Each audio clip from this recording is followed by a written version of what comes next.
স্বাধীন, স্বাধীন আপনাকে যুক্ত করা আছে। বলেন আপনি। আসিফ ভাইয়া কেমন? ভালো আছে, কিন্তু আপনার এখান হ্যাঁ, থেকে টিরিক, টিরিক, টিরিক, টিরিক শব্দ হচ্ছে। আপনার এই যে মাইক্রোফোনে ট্রিক, ট্রিক, ট্রিক, ট্রিক শব্দ হচ্ছে। এখন নরমাল আছে? এখন ঠিক আছে, বলেন। ও আচ্ছা। আ অনেকেই মানে আ এরকম একটা কথা প্রচলিত আছে যেমন নবী তার কোরআন শরীফ লিখছে বিভিন্ন ধর্ম থেকে। আ সব অনেক কিছু মানে একটু, একটু করে কালেক্ট কইরা তারপর আ মানে কোরআন শরীফটা লিখছে। তো মানে এই ব্যাপারটা নিয়ে মানে একটা হুজুরের বলতে শুনলাম। তো উনি বলতেছিল যে নবী যদি নিজে লিখতো তাহলে ধরেন এত গোছালোভাবে লিখতে পারত না। লাইক যেমন ধরেন সূরা ফাতিহার একটা আয়াত একসময় নাজিল হইছে। আবার ধরেন কোরআন শরীফে ধরেন ৫০ নাম্বার সূরার একটা আয়াত একসময় নাজিল হইছে। তো ওভারঅল ধরেন ভাই, মানে ভাই, ছন্দটা ভাই মিলাইলো আপনি কিভাবে? ভাই আপনি কি জানেন যে কোরআনের অনেকগুলা সূরার ভিতরে যেই বিষয়বস্তু আছে, পড়তে, পড়তে আপনি দেখবেন হঠাৎ কইরা অপ্রাসঙ্গিকভাবে অন্য আরেকটা বিষয় নিয়ে কথা স্টার্ট শুরু হয়ে গেছে। বহু জায়গাতে এরকম আছে যে আ কইতেছে এক কাহিনী যাইতেছি, যাইতেছি, পড়তেছি, পড়তেছি। হঠাৎ কইরা পাড়াস কইরা আরেক বিষয় নিয়া হুট কইরা শুরু হয়ে গেল ওইখানে আরেক আলোচনা। এরকম অনেকগুলা বিষয় আছে। এটা কি আপনি জানেন? আ না এই ব্যাপারে জানতাম না। আচ্ছা। আমি ২ কোরআন নম্বর শরীফ বিষয় শুধু হচ্ছে ২ নম্বর আরবিতে বিষয় একবার হচ্ছে পড়ছিলাম। ২ নম্বর বিষয় হচ্ছে একই ঘটনা যে কোরআনে একটা ২ টা লম্বা সূরা, হ্যাঁ, বিশেষ করে মুসার ঘটনা দিয়ে ২ টা লম্বা সূরা আছে। ২ টা লম্বা সূরাতে মুসার ঘটনাটা আছে এবং ঘটনা সেইম। এক্কারে একই জিনিস। ওই একটু এদিক-সেদিক কিন্তু সেইম। ২ টা লম্বা সূরা নষ্ট করছে ওই একই ঘটনা দিয়া। এটা কি আপনি জানেন? আ না এই ব্যাপারে তো কখনো শুনি নাই। এই ফার্স্ট টাইম শুনতেছি। আপনি আপনি মুসার যে ঘটনা, সেই ঘটনা যে ২ টা সূরাতে সেই বিস্তারিত বর্ণনাটা আছে। অনেকগুলো আয়াত নিয়ে যে ২ টা বর্ণনা পাশাপাশি রাইখা কি আপনি একটু দেখবেন যে এইখানে মূল জিনিসটা কি? একই যে জিনিস একটু এইখানে একটু এমনে কইছে, ওখানে একটু আমনে কইছে। একটু হ্যাঁ, একটু পার্থক্য আছে। কিন্তু মূল জিনিসটা একই। ওই এক জায়গায় কন যাইত। যেটা এখানে কইছে ২ জায়গায় কইছে, ওটা এক জায়গায় কন যাইত। এটা তো আপনি আচ্ছা জানতেন না নাকি? না এটা জানতাম না। তো এটা দেখাইলে ভালো হয় ভাইয়া। আমি আপনাদের ৪০০-৫০০ ঘন্টা লাইভ আমি শুনছি। তো মানে এটা কোন জায়গায় আমি মানে এই ব্যাপারে কখনো আলোচনা শুনতে দেখি মানে আলোচনা করতে দেখি নাই। তো এটা দেখাইলে আরো অনেকেই জানতে পারতো এই ব্যাপারে। কিন্তু এটা তো এই মুহূর্তে আমার কাছে মানে ইয়াগুলা করা নাই। আমি আ সংশয়.com এর জ্ঞানকোষ পাতাটার দিকে আপনি একটু লক্ষ্য রাইখেন। আমি কালকে পরশু এটা এটা পোস্ট করে দিব। এটা আপনি এখান থেকে দেখে নিয়েন। ২ টা সূরা পাশাপাশি রাখলেই বোঝা যাবে যে এখানে যে মানে ইয়াটা কি। আরো যে জিনিস আছে যে কোরআনের ভিতরে অনেকগুলা আয়াত আছে যেগুলা পুনরাবৃত্তি। মানে একই কথা বারবার, বারবার, বারবার এইখানেও আছে, এইখানে আছে, ওইখানে আছে। একই জিনিস বারবার, বারবার পুনরাবৃত্তি আছে। এটা কি আপনি জানেন? না এই ব্যাপারটাও জানি না। আমি ওই জাকির নায়েক বলেন বা অনেকের ওই যে ইসলামিক যে মানে ওয়াজ-টোয়াজ করে উনাদের বক্তব্য শুনছি। তো উনারা সবসময় এটা দাবি করে যে ইসলাম মানে কোরআন শরীফের ভিতরে নাকি গ্রামাটিক্যালি কোন ভুল নাই, কোন ওয়ার্ডগত ভুল নাই। মানে গ্রামাটিক্যাল এরকম ভুল দাবি করে। আছে কিনা সেই জিনিসটা আমরা একটু বের করে দেখব, অসুবিধা নাই। আমি আপনাকে কয়েকটা উদাহরণ দেখাইলাম যে উদাহরণগুলা থেকে পরিষ্কার হয় এবং কোরআনটা কম্পাইল করছে কে সেটা কি আপনি জানেন? আ না এটা জানি না। শুধু জানি যে কোরআন নবী কম্পাইল করা হইছে ওসমানের আমলে। ওসমানের সময় যেই কমিটি ছিল সেই কমিটি কোরআনটাকে কম্পাইল করছে। যারা কম্পাইল করছে তারা আরবি ভাষা সম্পর্কে ভালো জানাশোনা তাদের ছিল। তারা নিজেরাও কবি ছিল। তারা সেই সময়ের ভাষা সাহিত্য সম্পর্কে আইডিয়া রাখতো। তাদেরকে দায়িত্ব দেওয়া হয়েছিল কোরআন কম্পাইল করার। তাহলে কোরআন তো মোহাম্মদ নিজে লিখেই যায় নাই এবং এমনকি নবী মোহাম্মদ নিজে কোরআন গ্রন্থ আকারে লিপিবদ্ধ করতে হবে এই রকমের কোনো নির্দেশনাও কাউকে দিয়ে যায় নাই। আপনি কি জানেন যে নবী মোহাম্মদ এই নির্দেশনাই দেয় নাই যে কোরআনকে একটা পুস্তক হিসেবে কম্পাইল করতে হবে, সেই নির্দেশনাটাই নবী মোহাম্মদের ছিল না। এটা কি আপনি জানেন? আ না এটাও ফার্স্ট টাইমই শুনতেছি। আ আচ্ছা আচ্ছা ঠিক ভাইয়া আছে এগুলা কি আম আমরা একটু এগুলা কি কোন পরে হুজুররা জানে না? হুজুরা জানে কি জানে না সেটা তো ভাই ইম্পোর্টেন্ট না। ইম্পোর্টেন্ট হচ্ছে যে এইটা রেফারেন্সটা আছে নাকি কোরআন হাদিস থেকে আমি রেফারেন্সটা দেখাতে পারছি কিনা সেটা হচ্ছে ইম্পোর্টেন্ট। আ হুজুরা এখন জানে কি জানে না এটা আমি কেমনে বলব? এটা কোন হুজুরে জানে, কোন হুজুরে জানে না। এটা তো তার কাছে গিয়ে জিজ্ঞেস করতে হবে যে, "ভাই আপনি কি জানেন নাকি জানেন না?" এটা সে বলতে পারবে। এটা তো আমি বলতে পারব না যে হুজুররা জানে কি জানে না। কিন্তু আমি যেটা বলতে পারব যে কোরআন হাদিসে কি লেখা আছে সেটা আমি বলতে পারব। আপনাকে কি আমি সেই জিনিসগুলো একটু বের করে দেখাবো? যে কোরআন ১ম এ আমরা দেখি যে কোরআনের সূরাতে কি, কি প্রবলেম আছে, আয়াতগুলাতে কি, কি প্রবলেম আছে, যে প্রবলেম গুলা মানে মেজর ইস্যু। আ আমরা ১ম এ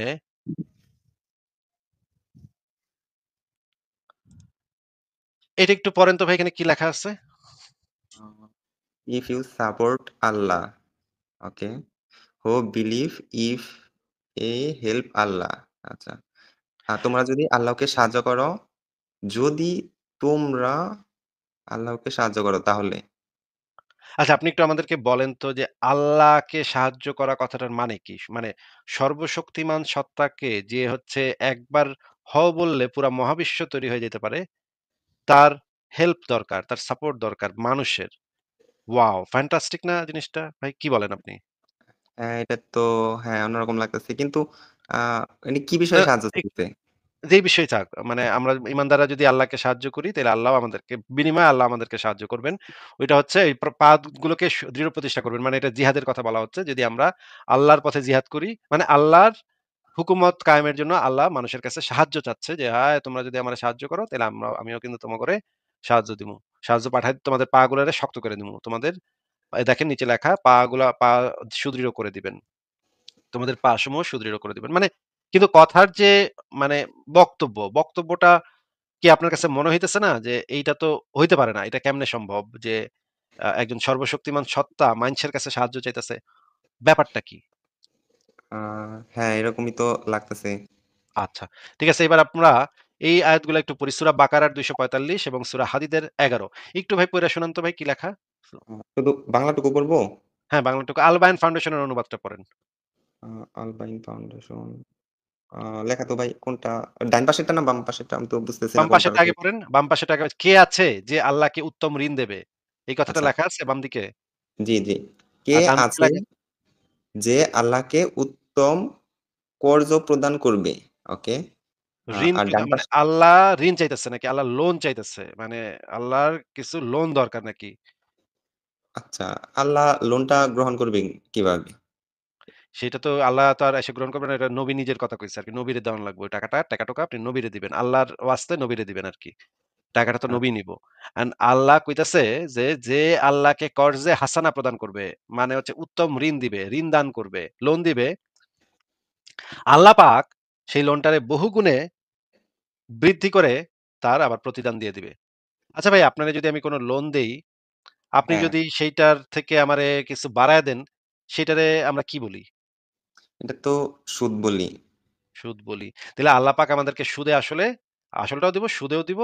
আল্লাহ পাক কিন্তু সুদ না ভাই হারাম শুনছিলাম। কি কন আপনি? আ হ্যাঁ, হারাম তো ওই শুনছি হুজুররা সবসময় এগুলা বলে। ওয়াও! তাইলে আল্লাহ আবার ঋণ চাইতেছে। আল্লাহ যদি ঋণ ঠিকঠাক মতো পায়, তাইলে আবার আমাগরে সুদ সহ দিব নাকি? আ হ্যাঁ, তাই তো বলছে। ওয়াও! তাইলে আল্লাহ একটা হারাম জিনিসের মানে প্রলোভন আমাদেরকে দেখাইতেছে যে আল্লাহ পাক যদি আমরা যদি তারে লোন দেই, তাইলে আল্লাহ পাক আমাদেরকে হারাম কাম করব আল্লাহ পাক। ওয়াও! ফ্যান্টাস্টিক। ঠিক আছে, আরো দেখি সূরা হাদীদের ১৮ নম্বর আয়াত দেখি। এবং যারা আল্লাহকে উত্তম ঋণ দান করে। আরো একটা আয়াত আছে সূরা আত-তানাগুন আয়াত ১৭।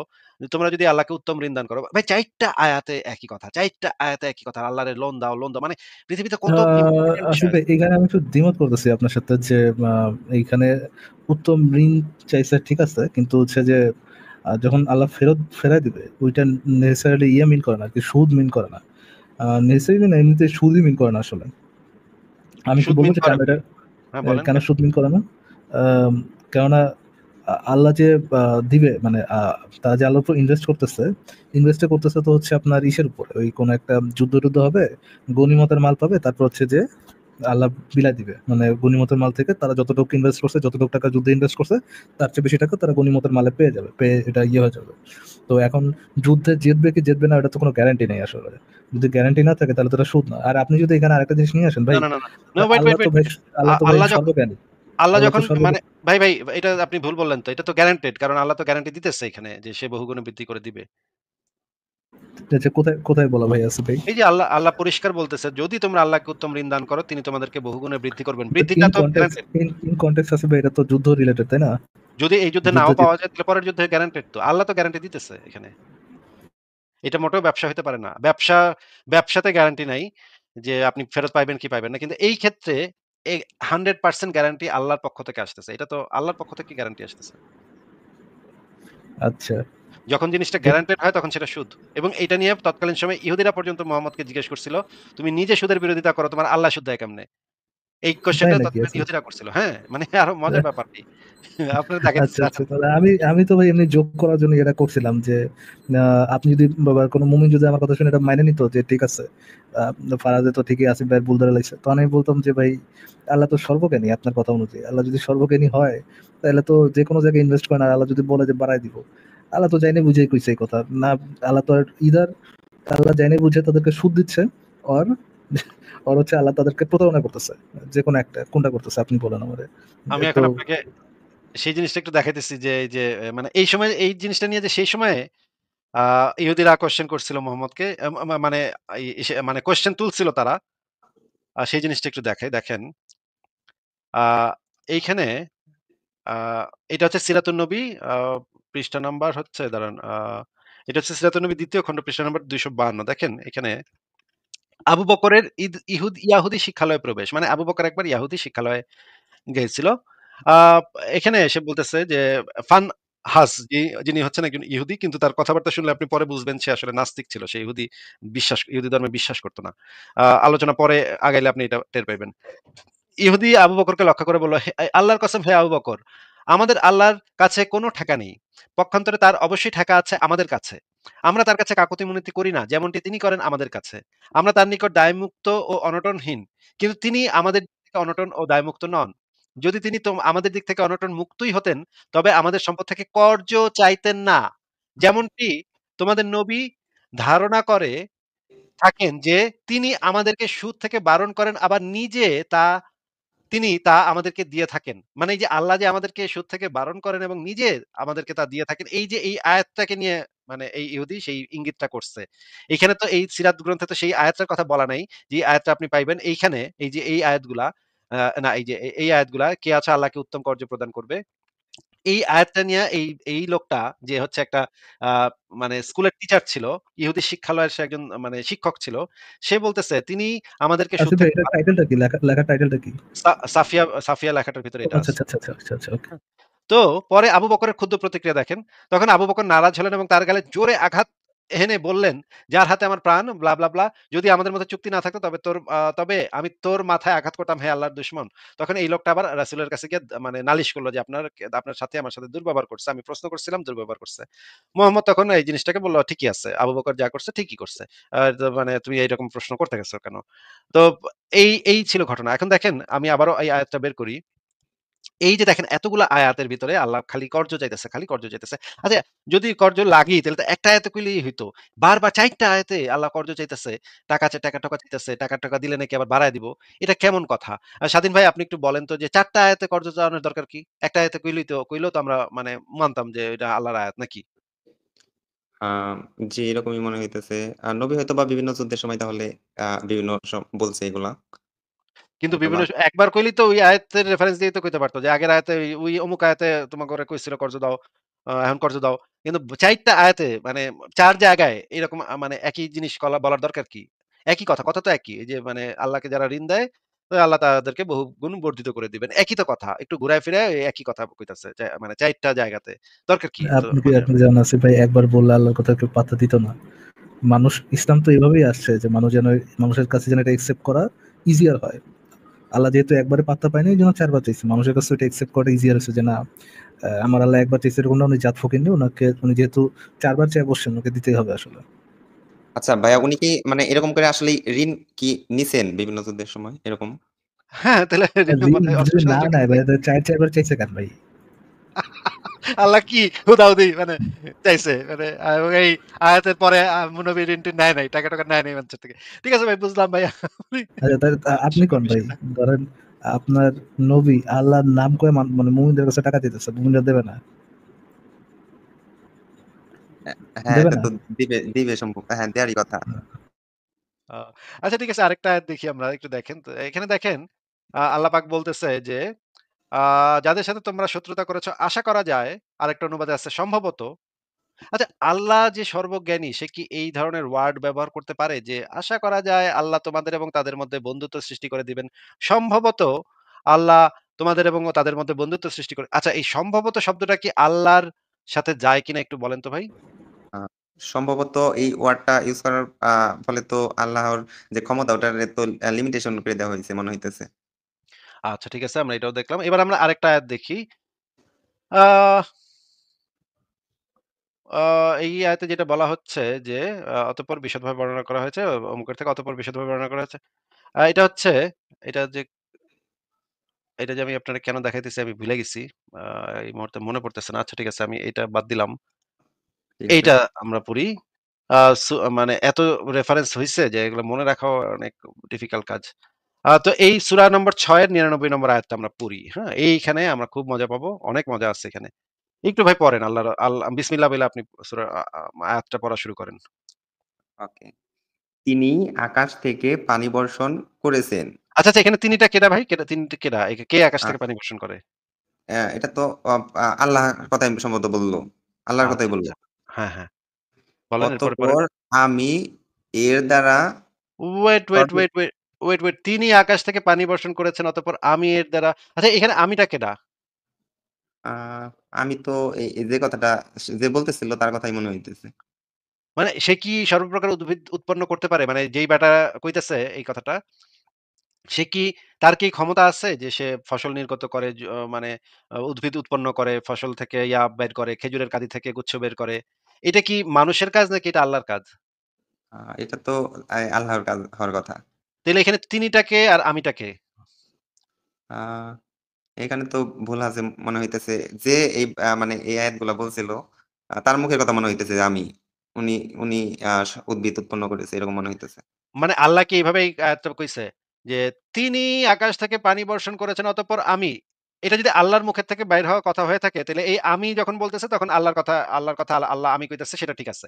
কিন্তু তাইলে ওই তিনিটা কেডা ভাই? তাইলে তো ওইটা কি আল্লাহর উপরে আরেকটা আল্লাহ আছে যে হচ্ছে আকাশ থেকে পানি বর্ষণ করে, তারপরে আল্লাহ উদ্ভিদগুলো উৎপন্ন করে। এটা কি আল্লাহর উপরে আরেকটা আল্লাহ আছে ভাই?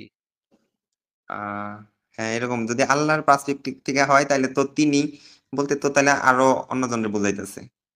এটা যদি আল্লাহর পার্সপেক্টিভ এ কথাটা হয়ে থাকে, তাহলে তো তিনিটা নিশ্চয়ই আর কেউ হবে। তাহলে তিনিটা কেডা? সেটা কি আরেকজন আল্লাহ আছে? তাহলে কি আল্লাহ ২ টা? নাকি আল্লাহরও একটা আল্লাহ আছে? আল্লাহরও একজন সৃষ্টিকর্তা আছে। মানে ঘটনাটা তো বোঝা যাচ্ছে না। এই আয়াতটা, আচ্ছা আমরা একটু দেখি যে আরেকটা আয়াত দেখি। আ এটা হচ্ছে সূরা জারিয়াতের ৪৬ থেকে ৫১ নম্বর আয়াত। একটু পড়েন তো ভাই, এখানে কি লেখা? ৫১ আচ্ছা। আ ৪৬ থেকে ৫১ সবগুলোই পড়তে হবে। আচ্ছা। ধারাবাহিকভাবে পড়েন। আর ইতপূর্বে নূহের কাউমকেও আমি ধ্বংস করে দিয়েছিলাম। তিনি নিশ্চয়ই তারা ছিল কি ফাসিক কম, ফাসিক। ফাসিক, ফাসিক কওম। আ ৪৭ নাম্বার আর আমি হাতসমূহ দ্বারা আকাশ নির্মাণ করেছি এবং নিশ্চয়ই আমি শক্তিশালী। এখানে আমি কে ভাই? আমি কে? কার কথা? কে কইতেছে এই কথাটা? আমি যে কইতেছি এটা কে কইতেছে? এটা তো আল্লাহ বলতেছে। আচ্ছা, আচ্ছা, পড়েন, পড়েন। এর পরেরটা পড়েন। আর আমি জমিনকে বিছিয়ে দিয়েছি। আমি কতই না সুন্দর বিছানা প্রস্তুতকারী। আ আর প্রত্যেক বস্তু থেকে আমি জোড়ায়, জোড়ায় সৃষ্টি করেছি। আশা করা যায় তোমরা এহেন আশা উপদেশ এহেন গ্রহণ আশা করবে। করা যায়। এই আশা করা যায় কথাটা তো আল্লাহর ক্ষেত্রে আসলে appropriate ওয়ার্ড না। যাই হোক, এটা আমরা মাইনে নিলাম। এটা আল্লাহ কইছে। আচ্ছা ঠিক আছে। এখানে তো প্রত্যেকটা কথাই তো আল্লাহ কইতেছে নাকি? জি।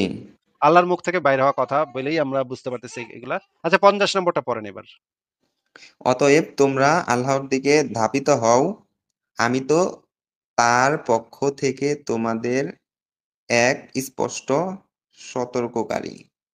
আচ্ছা এবার কোন তো এই ৫০ নম্বর ২ টা সেন্টেন্স, এটা কার মুখের থেকে বাইর হওয়া কথা? আল্লাহর নাকি অন্য কারো? এটা তো অন্য কেউ বলছে ভাই। ওমা কন কি এই উপরের ৩ টা কথা তো বুঝতে পারতেছি আমরা আল্লাহ নিজে কইছে। নিজের মুখ দিয়ে, আল্লাহর মুখ দিয়ে বাইরানো কথা ধইরা নিলাম এটা। এগুলা ১ টা ২ টা ৩ টা ৪ টা ৪ টা আয়াত আল্লাহর মুখে থেকে বাইর হওয়া কথা ধইরা নিলাম। আল্লাহ নিজের কথা কইতেছে। আমি। এটা করছি, আমি ওইটা করছি। আমি বাল ফালাইছি, আমি এটা করছি, সেটা করছি। অনেক কিছু করছে আল্লাহ। আচ্ছা ঠিক আছে। তুমি অনেক ভালো, তুমি অনেক বিরাট, অনেক কিছু তুমি করছো আল্লাহ পাক। Thank you. কিন্তু এই ৫০ নম্বর আয়াতে গিয়া কইতেছে আমি তার পক্ষ থেকে তোমাদের জন্য এক সতর্ককারী। এখানে তো আল্লাহ কি কার পক্ষ থেকে সতর্ককারী ভাই? এটা তো বুঝতেছি না। আ এটাই তো মনে হইতেছে ভাই। এটা তো আ নাকি এই কথাটা নবীর কথায়? ৫০ নম্বর আর ৫১ নম্বর এই ২ টা কথা কি নবীর মুখের কথা? উম জি, এটা তো নবীর মুখের কথাই আ এটা তো নবীর মুখের কথাই। তাহলে কি ভাই তাহলে কোরআন এটা শরীফে কোরআনের আয়াতে ঢুকলো কেমনে? এটা কোরআনের আয়াতে নবীর মুখের কথা, ব্যক্তিগত কথা, এটা কোরআনে ঢুকলো কেমনে? আ কোরআন শরীফ তো এতদিন শুনছিলাম যে শুধু আল্লাহর বাণী। আর নবীর কথাও এত ওয়ার্ড বা এত সেন্টেন্স অনেকগুলো সেন্টেন্স ইনক্লুডেড করা হয়েছে কেন এটা তো বুঝতেছি না। ওমা! এটা কেমন কথা? তাইলে তার মানে নবী নিজে ঢুকাই দিছে এবং এই ঢুকানোর সময় আ মানে যারা এই কোরআনটা কম্পাইল করছে তারা এটা খেয়াল করে নাই যে নবীর কথা ঢুইকা যাচ্ছে কোরআনের ভিতরে? আ হ্যাঁ, এটা তো সবাই খেয়াল করার কথা। আর এই কথাটা যদি আল্লাহ কইতো তাইলে আল্লাহ এইভাবে কইতো যে, "আমি জোড়ায়, জোড়ায় সৃষ্টি করেছি। আশা করা যায় তোমরা উপদেশ গ্রহণ করবে। অতঃপর তোমরা আমার দিকে ধাবিত হও। আ নবী মোহাম্মদ তো আমার পক্ষ থেকে তোমাদের জন্য এক স্পষ্ট সতর্ককারী।" এইভাবে হ্যাঁ, বলা উচিত ছিল, তাই না? জি, জি। এটা তো ভাই সবাই বুঝতে পারবে। তাইলে কথাটার মিনিং ই তো চেঞ্জ হয়ে গেল। এখানে তো আমরা তো পুরা ১৮০ ডিগ্রি ঘুরে গেল জিনিসটা। এখন দেখা যাইতেছে এই ২ টা কথা নবীর মুখের কথা যারা সাহাবীরা শুনছিল তারা ভাবছে যে এটা তো নবী ওইভাবে বলছে তারা এমনি লিখে ফেলাইছে বা এমনি ইয়া করে ফেলেছে। আল্লাহ যেই কথাটা বলছিল সেটা তো এই কোরআনের ভিতরে নাই তাইলে। আল্লাহ যেইভাবে মানে ইয়া নিয়া বলছিল তার দিকে নির্দেশ করে বলছিল আল্লাহ। এই আল্লাহর কথাটা নবীর মুখ থেকে শোনার কারণে সাহাবীরা বুঝতে পারে নাই যে এটারে তো এইভাবে লেখন যাইব না। এইভাবে লিখতে হইব। জিনিস অতএব তোমরা হয়তো নবী এভাবে বলছে, "অতএব তোমরা আল্লাহর দিকে ধাবিত হও।" আমি তো এই কথাটা নবী এমনি বলছে তাদেরকে বুঝ দেওয়ার জন্য। এটা হয়তো কোরআনের অংশই না। এই ২ টা আয়াত হয়তো কোরআনের অংশই না। অথবা এমনও হইতে পারে নবী এইভাবে বলছিল যেন তারা তাদেরকে বুঝায় বলার জন্য এভাবে বলছিল। কিন্তু আসল কথাটা তার কাছে যখন আসছিল তখন সেই কথাটা ছিল এরকম যে, "অতএব তোমরা আমার দিকে ধাবিত হও। আমি তো আ আ র ম রাসূল তো আমার পক্ষ থেকে তোমাদের জন্য এক স্পষ্ট সতর্ককারী।" এভাবে আসছিল কথাটা। কথাটারে সাহাবীরা বুঝতে না পাইরা ওই মুহাম্মদ যেটা কইছে সেটাই লিখে লাইছে। এজন্য আ ভেজাল লাইগা গেছে নাকি ভাই? এরকম তো হওয়া সম্ভব নাকি? আ জি, সম্ভব। আপনি বললেন যারা কোরআন শরীফ কম্পাইল করছিল তারা মানে যথেষ্ট ওই সাহিত্যের দিক দিয়ে অনেক ভালো ছিল, মোটামুটি শিক্ষিত ছিল। তারা কি এগুলা মানে ধরতে পারছিল না? নাকি অশিক্ষিত কোনো সাহাবীরা এগুলা কম্পাইল করছিল? হয়তো এরকম অসংখ্য ভুল ছিল। এটা হয়তো ফাঁক-ফোকর দিয়ে বাইরে গেছে। হয়তো এরকম অনেকগুলা তারা ঠিক করছে কিন্তু এটা ঠিক করতে তারা ধরতে পারে নাই এটা। ঠিকভাবে তারা এটা করতে পারে নাই। এরকম হয়তো ৫০০ ভুল ছিল। ৫০০ ভুলের ভিতরে হয়তো ৩০০ ঠিক করছে তারা, ২০০ রয়ে গেছে। ভাই এরকম তো হইতেই পারে। জি, জি ভাই। আচ্ছা। এরকমের তো আমি আপ অনেকগুলা উদাহরণ দেখাইলাম যেখানে বোঝা যাচ্ছে যে এই জিনিসগুলাতে বড় ধরনের আ টেকনিক্যাল প্রবলেম আছে যেগুলা এবং এই বিষয়ে আমার একটা বড় লেখা আছে কোরআন সংকলন এবং পরিমার্জনের ইতিহাস। এই লেখাটার ভিতরে অসংখ্য উদাহরণ দেয়া আছে এরকমের। আপনি একটু কষ্ট করে লেখাটা পড়েন। তারপর আপনি যদি এটা নিয়ে আলোচনা করতে চান তাহলে আবারও আলোচনা করা যাবে। কোন সমস্যা নেই। আ ঠিক আছে ভাইয়া। আর একটা কোয়েশ্চেন করব? হ্যাঁ, বলেন। আ ধরেন এই মুসলিমরা ধরেন কোনো আ ধরেন যুদ্ধ করতে গেলে তাদেরকে বা যুদ্ধ করতে গেলে বা ধরেন একটু উগ্র আচরণ করলে তাদেরকে ধরেন জঙ্গি বলা হয়। কিন্তু ধরেন এরকম তো ধরেন না, না, না, না, যে না, না, না, না, না, না, না, না। মুসলিমরা একটু উগ্র আচরণ করলে তাদেরকে কখনোই জঙ্গি বলা হয় না। মুসলিমরা যখন ইসলাম ধর্মের প্রচার প্রসারের জন্য যখন কোনো উগ্র আচরণ করে বা ইসলামের আকীদা মেনে যখন কোনো উগ্র আচরণ করে, ইসলামী বিশ্বাস কে প্রচার করার জন্য যখন কোনো উগ্র আচরণ করে, তখন তাদেরকে জঙ্গি বলা হয়। মুসলিমরা মনে ওকে। করেন একটা মুসলিম মনে করেন রাস্তায় মানুষে পিটাইতেছে। "ওই তুই আমার টাকা দে, নাইলে তোরে পিটায় মেরে ফেলামু। তো আমারে টাকা দে। আমি ছিনতাই করতেছি। ওই তুই তোর পকেটে যা আছে বাইর করে দে।" এই লোকটাকে পৃথিবীর কোথাও কখনো কেউ জঙ্গি বলবে না। এই লোকটাকে সবাই বলবে সে একজন ছিনতাইকারী। সে মানুষের কাছ থেকে টাকা-পয়সা নিয়ে নিচ্ছে। শামীম ওসমানকে কেউ কখনো জঙ্গি বলে নাই ভাই। পৃথিবীতে কেউ আমি শুনি নাই শামীম ওসমান নারায়ণগঞ্জের গডফাদার। জয়নাল হাজারীকে কেউ কখনো এরা মুসলমান, উগ্র আচরণ করছে। কিন্তু কেউ কোনদিন এদেরকে জঙ্গি বলে নাই ভাই। পৃথিবীতে আমি কোথাও কখনো শুনি নাই কেউ বলছে জয়নাল হাজারী, শামীম ওসমান, দাউদ ইব্রাহিম এরা জঙ্গি। কেউ কখনো বলে নাই। দাউদ ইব্রাহিম যখন ওই যে তাজ হোটেলের ঘটনার সাথে যখন তার জড়িত হওয়ার প্রমাণ পাওয়া গেছে, তাজ হোটেলে যখন আপনাদের দিনী ভাইয়েরা AK-47 নিয়ে ঢুইকা ঠ্যাটা করে কাফের মারছেন। আল্লাহু আকবার বলে চিৎকার করতে কাফের মারছেন। নারায়ে তাকবীর, আল্লাহু আকবার ঠ্যাটা সবাইরে মেরে ফেলেছেন আপনারা। তখন তাদেরকে জঙ্গি বলা হইছে ভাই।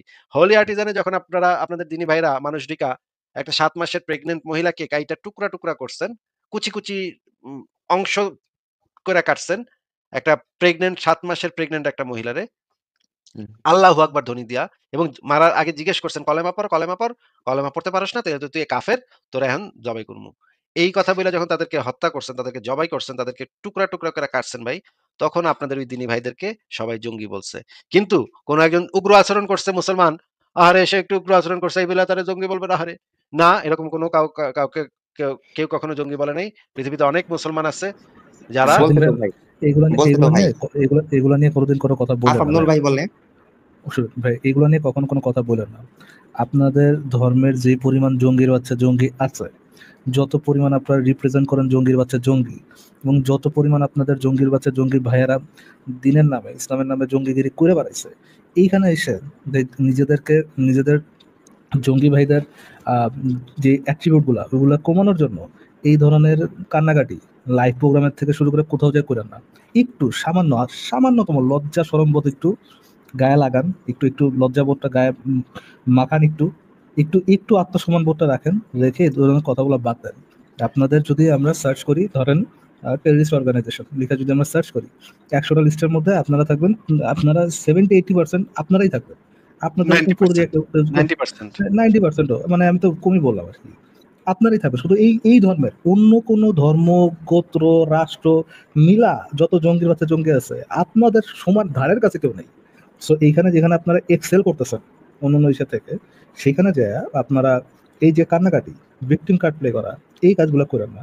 স্বীকার করেন যে আপনাদের লেভেলের জঙ্গির বাচ্চা জঙ্গি অন্য কোনো জায়গায়, অন্য কোনো কোথাও নাই। ওইখানের মধ্যে টপে এবং ম্যাক্স করতেছেন শুধুমাত্র আপনারা। আচ্ছা, ওকে। আমি চ্যাম্পিয়ন ধরেন আপনারা এদিক দিয়ে আপনারা চ্যাম্পিয়ন ভাই, একদম অবিসংবিতভাবে চ্যাম্পিয়ন।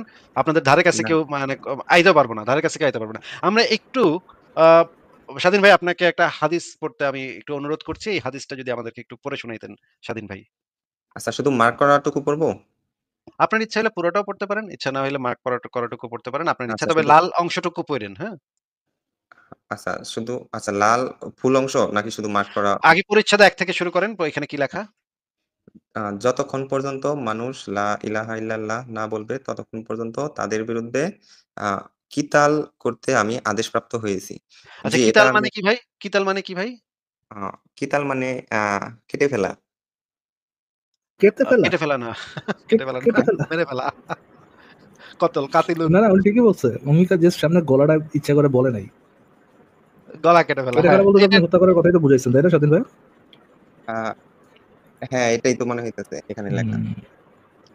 আচ্ছা। এই কথাটা নিশ্চয়ই কোনো একজন ইহুদি নাসারা নাস্তিকের কথা নাকি? আমরা একটু পড়ে দেখি এই কথাটা কার কথা আসলে। এবার একটু হাদিসটা পড়ে শোনান স্বাধীন ভাই। ওকে। আবু বকর রাদিয়াল্লাহ যখন খলিফা নির্বাচিত হন, তখন আরবের কিছু সংখ্যক লোক কাফির হয়ে যায়। আ উমার ইবনুল খাত্তাব রাদিয়াল্লাহ আবু বকর রাদিয়াল্লাহকে বললেন, "আপনি এদের বিরুদ্ধে কিভাবে অস্ত্র ধারণ করবেন?"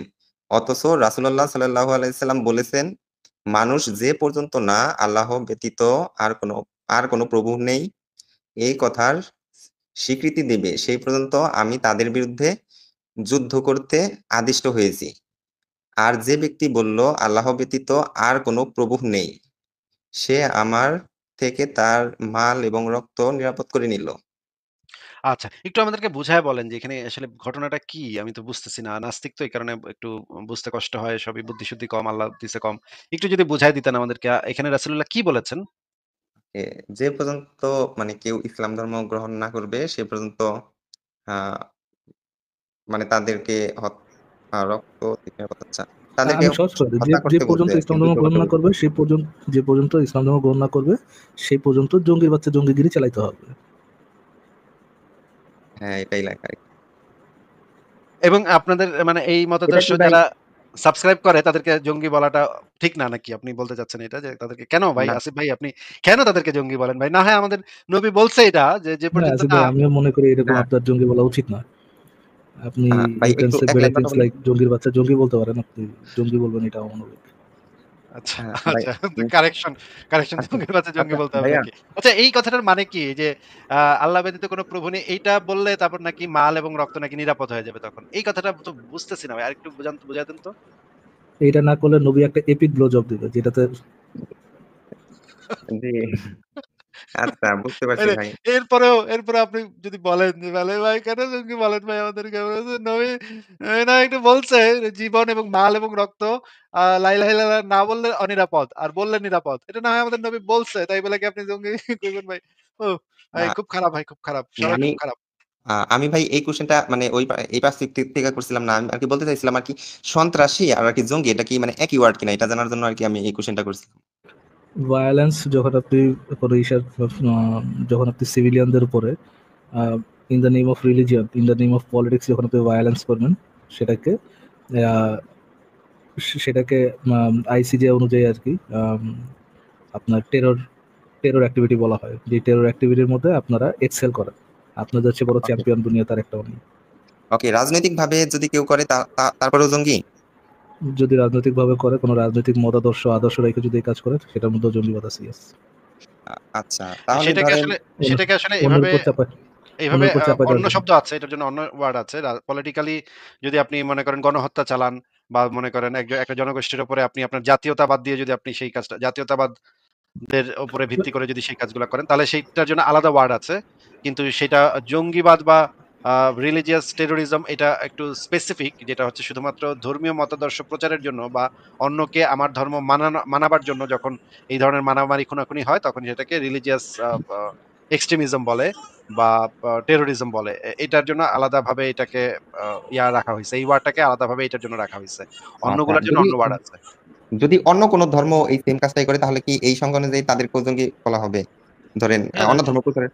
যদি করে তাহলে তো বলা হবে, কিন্তু এরকম তো কাউরে খুঁজে পাওয়া খুব মুশকিল ভাই। মুসলমান ছাড়া অন্য কাউরে খুঁজে পাওয়া মুশকিল ভাই। আচ্ছা, যদি কোনো পলিটিক্যাল মতাদর্শ যদি প্রতিষ্ঠার জন্য ধরেন যদি করা হয়, তাহলে কি জঙ্গি বলা হবে? তাহলে তো এই জঙ্গি শব্দটা বলা হয় না, তাদের জন্য আলাদা শব্দ আছে। যেমন ধরেন স্ট্যালিন তার আমলে বহু মানুষকে হত্যা করছে, তাকে আমরা ডিক্টেটর বলি। তার এই কাজগুলাকে ফ্যাসিজম বলি। ফ্যাসিস্ট একটা রেজিম ছিল সেই স্ট্যালিনের আমলটা। এই শব্দগুলা দ্বারা আখ্যায়িত করি। গণহত্যা বলি, সে যেই গণহত্যাগুলা চালাইছে তাকে আমরা জেনোসাইড বলি। কিন্তু এই জঙ্গি শব্দটা এইটার ক্ষেত্রে প্রযোজ্য হয়। ওকে, আসাদ নূর ভাই তার চ্যানেলে ধরেন মানে মানে জঙ্গি ওয়ার্ডটা এত ইউজ করে, ধরেন সব যাকে তাকে জঙ্গি বলে দেয়। তো জঙ্গি ওয়ার্ডটা তো ধরেন আসাদ নূর ভাই কি নর্মালাইজ করতেছে না? সব জায়গায় উনি সবাই যাকে তাকে ধরেন হাসনাতকে জঙ্গি বলে দিল। ধরেন বাঙালি তাহলে এটা তাহলে এটা এটা ঠিক করতেছে না শুধুমাত্র। ওনাকে জিজ্ঞেস করবেন যে ভাই, আপনি যে হাসনাতকে জঙ্গি বললেন, আপনি কোন ডেফিনেশনের উপর বেস করে হাসনাতকে জঙ্গি বলবেন? এটা তো ভাই আমি বলতে পারবো না। তাহলে আচ্ছা, আপনি আসাদ ভাইকে বলতে পারেন যে আপনি শুধুমাত্র এই জঙ্গির বাচ্চা জঙ্গি, এটা শুধু নবী মোহাম্মদের জন্য মানে রিজার্ভ করে জেনে রাখেন। রাখেন। এটা অন্য কাউকে বলেন না, বলাটা ঠিক হবে না। তাইলে না, মানে ইয়াটা বেশি ব্যবহার হইলে সেটা একটু দুর্বল হয়ে যায় শব্দটা। উনি এই শব্দটা হ্যাঁ, শুধুমাত্র উনি মনে করতে পারে যে ফর এক্সাম্পল ওনারা যে ধরনের ওনারা কোন একটা তাণ্ডব করছেন, যেই তাণ্ডবটা হচ্ছে রিলিজিয়াসলি মোটিভেটেড তাণ্ডব, এটার জন্য হয়তো উনি তাদেরকে জঙ্গি বলতে পারেন। আর আমি এক্সপ্রেশন দিতে পারবো না, বাট এক্সপ্রেশনটা কে দিতে পারবে? আসাদ নূর যে বলছে উনি সে হয়তো দিতে বা পারবে। এরকম কিছু একটাই বলবে, আমার চিন্তা। কিন্তু উনি ধরেন ডক্টর ইউনূসকেও জঙ্গি বলে, মানে এই যে মানে উনি শেখ আর ভাই, হাসিনা ধরেন। স্বাধীন স্বাধীন ভাই দেখেন, আপনি যদি আসাদ নূর কি বলছে এটার মানে এক্সপ্লেনেশন আমার কাছে চান, তো কেমন হবে? এটা এক্সপ্লেনেশন তো আসাদ নূরই দিতে পারবে। আমি ও তো না, জানি না কোন আমি কন্টেক্সটে বলছে। আচ্ছা হ্যাঁ, না, আসাদ আমি ভাই আমি কেন ধরেন বলেছে সেটা তো আমরা জানি না ভাই। ওনার সাথে এটা নিয়ে কথা বলতে হবে। তবে আমরা যদি সময় হয় কখনো, তাহলে হয়তো আমরা কথা বলে নিব। ফারাজ ভাই, আজকে আমার টাইম শেষ হয়ে গেছে। আমি তাহলে আজকে বিদায় নিই। না আসিফ ভাই, আমি একটু একটা জিনিস দেখাতে যাচ্ছিলাম। আসিফ ভাই, একটু আগে আপনি যে জিনিসটা দেখাচ্ছিলেন অ্যাবাউট ওই যে ইয়া নিয়ে, আপনার এই যদি তোমরা এটা করো তাহলে আশা করা যায় যে যাদের সাথে তোমার শত্রুতা আছে, শুধু হচ্ছে সম্ভবত আল্লাহ তাদেরও তোমাদের মধ্যে বন্ধুত্ব সৃষ্টি করে দিবেন। এই যে ইয়েটা বের করছিলেন, এই আয়াতটা বের করছিলেন, আয়াতটা জাস্ট একটু সামনে আনতে পারবেন? একটা বিষয় একটু জাস্ট ছোট করে আলোচনা করতে আর কি। হ্যাঁ, হ্যাঁ, আনতে পারবো, দাঁড়ান আমি আনতেছি। আতিক ভাই, আপনি যাওয়ার আগে আর ২টা লাইন কথা বলতাম, যদি আপনি তো চলে যাবেন। আচ্ছা, দাঁড়ান দাঁড়ান, এক সেকেন্ড দাঁড়ান, আমি ওই আয়াতটা একটু বের করতেছি। হ্যাঁ, ফারাজ ভাই, এই যে এটা। জি ভাই, আমি এইটা সম্পর্কে একটা মানে ইয়ে দিতে যাচ্ছি, মানে একটা রিলিজিয়াস এক্সপ্লেনেশন দিতে যাচ্ছি। এক্সপ্লেনেশন হচ্ছে এরকম: যাদের সাথে তোমাদের শত্রুতা আছে, আশা করা যায় আল্লাহ তোমাদের ও তাদের মধ্যে থেকে তাদের মধ্যে বন্ধুত্ব সৃষ্টি করে দেবেন। আর আল্লাহ সর্বশক্তিমান, আল্লাহ ও অতিশয় ক্ষমাশীল ও পরম দয়ালু। এই যে এখানে যে আল্লাহ বলতেছেন যে আশা করা যায়, এইটা শুধুমাত্র আল্লাহ মানুষকে বোঝানোর জন্য বলছে। হ্যাঁ, মানুষ যেন তার ইয়েটা বুঝতে পারে। এটা আপনাকে ইয়ে হিসাবে না, লিটারালি না, আপনার এটাকে মেটাফরিক ওয়েতে নিতে হবে। আল্লাহ এরকম মেটাফরিক ওয়েতে বলছেন আশা করা যায়। এখন আমি যে এক্সপ্লেনেশনটা দিলাম, এই এক্সপ্লেনেশনটাকে ফাও দিলাম যে এটাকে আমার নিজস্ব কোনো ব্যাখ্যা, নাকি এটার পিছনে আসলে কোনো ইয়ে আছে? আমি আমি কোনো কোনো না কোনো এভিডেন্স দিতে পারবো। আমি একটা এভিডেন্স দিতে পারবো। আমি একটু এভিডেন্সটা সামনে নিয়ে আসি। আম, জি আসিফ ভাই, আপনি যদি এর একটু সরাই দেন তাহলে আচ্ছা। আমাদের যে প্রফেসর সাহেবকে তো দেখতে পাচ্ছেন আসিফ ভাই, শিবির প্রফেসর। তো শিবির প্রফেসর সাহেব দেখেন এটা নিয়ে মানে এই টাইপের একটা আয়াত নিয়ে কি বলেন, উনি হচ্ছে আল্লাহ যে বললে হয়ে যায় এই টাইপের একটা ইয়াকে কমপ্লেন্টকে উনি কিভাবে তুড়ি মেরে উড়া দেয় একটু দেখেন আছে ভাই। হইতে বললো আর সে হয়ে গেল। কোন যে ওয়ার্ডারটা, এই ওয়ার্ডারটা শোনার জন্য তো সে অলরেডি এক্সিস্টেড, তাহলে ওয়ার্ডারটা শুনলো কে? না অলরেডি এইরকম সে না, এক্সিস্টেড, তাহলে ওয়ার্ডারটাকে শুনলো না এরকম না, এটা এরকম না। প্রফেসর সাহেব আপনি বলেন, ঠিক আছে। অ্যানথ্রোপোমরফিজম, মানুষ সবসময় সবকিছু মানুষের মতো করেই কল্পনা করে। মানুষকে কোনো কিছু বোঝানোর ক্ষেত্রে মানুষের মতো করেই বোঝাতে হয়, কারণ গড খোদা যদি অল পাওয়ারফুল হয় তাহলে তো ওনার এরাদা করাই যথেষ্ট। It is not necessary to আটার কোন, হ্যাঁ হ্যাঁ এটা বলার তো দরকার নেই। আর খোদা যদি আমাদের মতো যদি সাইকো ফিজিক্যাল এন্টিটি না হয়, তিনি এরাদা করবেন কেন? সেই জন্য আমি বলছি যে এই পুরো জিনিসগুলোকে ফিগারেটিভ ল্যাঙ্গুয়েজের দিক থেকে দেখতে হবে, এবং এই ফিগারেটিভ ল্যাঙ্গুয়েজের সো আসিফ ভাই, আমি তো আপনাকে দেখাইলাম যে এটা ফিগারেটিভ, এটা অ্যাকচুয়ালি লিটারালি নিলে হবে না, এটা ফিগারেটিভ একটা স্পিচ হিসেবে নিতে হবে আর কি। হ্যাঁ হ্যাঁ,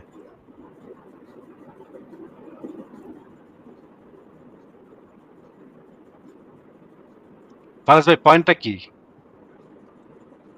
পয়েন্টটা হচ্ছে আসিফ ভাই, যেখানে আপনি মানে ইয়ে করে যাবেন, যেখানে আপনি আটকা যাবেন সেখানে আপনি অ্যানথ্রোপোমরফিজম বইলা চালাই দেবেন। ফর এক্সাম্পল দাঁড়ান আমি আপনাকে একটু আয়াতটা বলি, 36 নম্বর সূরার 82 নম্বর আয়াত, দাঁড়ান একটা সেকেন্ড একটু বের করি।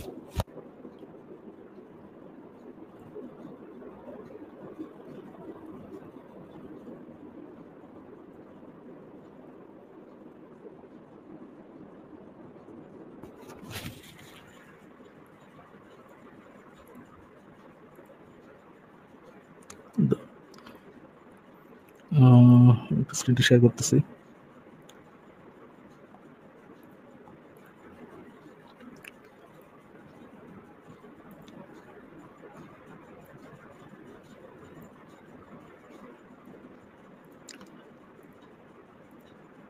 আচ্ছা, এখানে ভাই দেখেন 36 নম্বর সূরার 82 নম্বর আয়াতে কি বলা আছে। 36-82 দেখা যাচ্ছে যে all it takes when you will something to be to simply to is simply to say to be and it is, মানে সে যখন বলে হও তখন এই জিনিসটা হয়ে যায়, তার আর কিছু অ্যাকচুয়ালি করা লাগে না। তো এই কথাটা কি এই কথাটা কি আমরা আক্ষরিকভাবে নিব নাকি? না, এই কথাটা ওনার কথা অনুযায়ী আল্লাহর কথা, এখানে আল্লাহ নিজের সম্পর্কে নিজে আক্ষরিক অর্থে বলে নাই, এটা হচ্ছে উনি অ্যানথ্রোপোমরফিক ভাবে উনি এই জিনিসটা আমাদেরকে বুঝাইছে আর কি। মানে আল্লাহর আসলে সত্যিকার ভাবে আল্লাহর কিছু করতে হয়। মজার কথা ভাই, উনি যে কথাটা ইউজ করলেন, মানে উনি যে সবচেয়ে মজার কথা আছে ভাই, উনি অ্যানথ্রোপোমরফিক কথাটা ইউজ করলেন। অ্যানথ্রোপোমরফিক কথাটার অর্থ হচ্ছে যে মানুষের যে বৈশিষ্ট্য, মানুষের যে বৈশিষ্ট্য সেটা আল্লাহর উপর আরোপ করা বা অন্য কোনো কিছুর উপর আরোপ করা। ফর এক্সাম্পল ধরেন আপনি তো বিভিন্ন টয় স্টোরি না, ধরেন আপনি যে বিভিন্ন দেখছেন না যে আপনার বিভিন্ন ফুডকে মানুষের মতো করে আঁকা হইতেছে, মানুষের মতো করে তার হাত পা দেওয়া হইতেছে, তারপর হচ্ছে আপনার বিভিন্ন ড্রাগনকে মানুষের মতো করে কথা বলাইতেছে, মানুষের মতো করে হাঁটাচলা করাইতেছে, বিভিন্ন অ্যানিমেটেড সিরিজে অনেকগুলো অ্যানিমেলকে মানুষের মতো করে হাঁটাচলা করা, কথা বলা, এই জিনিসটা করানো হয়। এই জিনিসটা দেখেছেন না আসিফ ভাই? এটাকে বলা হচ্ছে অ্যানথ্রোপোমরফিজম। তো উনি বলতেছেন আল্লাহ কোরআনে অ্যানথ্রোপোমরফিক ওয়েতে কথা বলছে। ভাই কোরআন কি মানুষের কথা যে মানুষের মধ্যে অ্যানথ্রোপোমরফিক কিছু ইয়ে করতে যাবে? আর আল্লাহ নিজের সম্পর্কে নিজে এমন একটা কথা বলছে যে আমি যখন বলি হও তখন সেটা হয়ে যায়, আমি যখন বলি সেটা হও এটা হয়ে যায়। এইটা এত বছর ধরে কেউ ধরেন অ্যানথ্রোপোমরফিক আমি ফেলাও দিলাম, এত বছর ধরে এটা মানে কোনো আলেম ওলামা কেউ বুঝলো না যে ভাই এটা হচ্ছে লিটারাল না, এটা হচ্ছে ফিগারেটিভ একটা স্পিচ। এটাকে লিটারালি নেওয়া যাবে না, এটা ইন্টারপ্রিটেশন যে আল্লাহ বলে হয়ে যায় এরকম নেওয়া যাবে না। মানুষকে বোঝানোর জন্য আল্লাহ একটা ফিগারেটিভ ওয়েতে এটা বলছে, মানে একটা কি বলে ফিগারেটিভ ওয়ের বাংলা কি আছে ভাই, যে একটা কি জানি একটা উদাহরণ দিয়ে বলা, মানে কাব্যিক ওয়েতে রূপক অর্থে কিছু বলা। হ্যাঁ, থ্যাংক ইউ ভাই, রূপক অর্থে কিছু বলা। তো আল্লাহ এটা এই কথাটা রূপক অর্থে বলছে। এত বছর ধরে কোনো মুমিনে বোঝা নেই। প্রফেসর সাহেব ভাই, শিবির প্রফেসর সাহেব সেকেন্ডের মধ্যে বুঝে গেছেন এটা হচ্ছে রূপক অর্থ, তাও আবার কি অ্যানথ্রোপোমরফিজম। বুঝছেন আসিফ ভাই? এই হচ্ছে বাংলাদেশের প্রফেসরদের অবস্থা। ঠিক আছে ফারাজ ভাই, আমি তাহলে আজকে বিদায় নিচ্ছি। মানে একটু আগে যেটা দেখাইলেন যে ওই এই একটা সম্ভবত আপনি দেখাইছেন এখান থেকে, সম্ভবত যে যাদের সাথে তোমার শত্রুতা আছে সম্ভবত আল্লাহ তাদেরও তোমাদের মধ্যে বন্ধুত্ব সৃষ্টি করে দিবেন। তো এইটাও আপনি দেখবেন কিছুদিন পর মুমিনরা চালাই দিবে যে এটা ভাই লিটারাল অর্থে দেওয়া যাবে না, এটা হচ্ছে ফিগারেটিভ, এটার মধ্যে অ্যানথ্রোপোমরফিজম আছে আর কি। দরকার হবে। ঠিক আছে ফারাজ ভাই, এখন আর আমার একেবারে সময় নেই, আমি তাহলে আজকে বিদায় নিলাম। ঠিক আছে আসিফ ভাই, ওকে, গুড নাইট ভাই। ফারাজ ভাই, জি ভাই বলুন। লাস্ট একটা স্যার, একটু ডান এক স্যার, সরি সেকেন্ড, জি ভাই বলেন।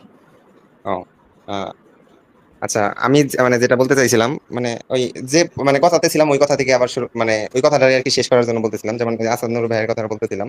তো ধরেন আপনাকে, ধরেন আসাদ নূর ভাইকে, তারপর ওই আসিফ ভাইকে, সবাই ধরেন আহ, ধরেন আপনাদের একদম সিমিলার টাইপের মানুষ মনে করে, বা ধরেন একদম সমান পর্যায়ের মানুষ মনে করে, আহ, যারা ধরেন আপনাদের কথা শুনে ধর্ম বিষয়ে।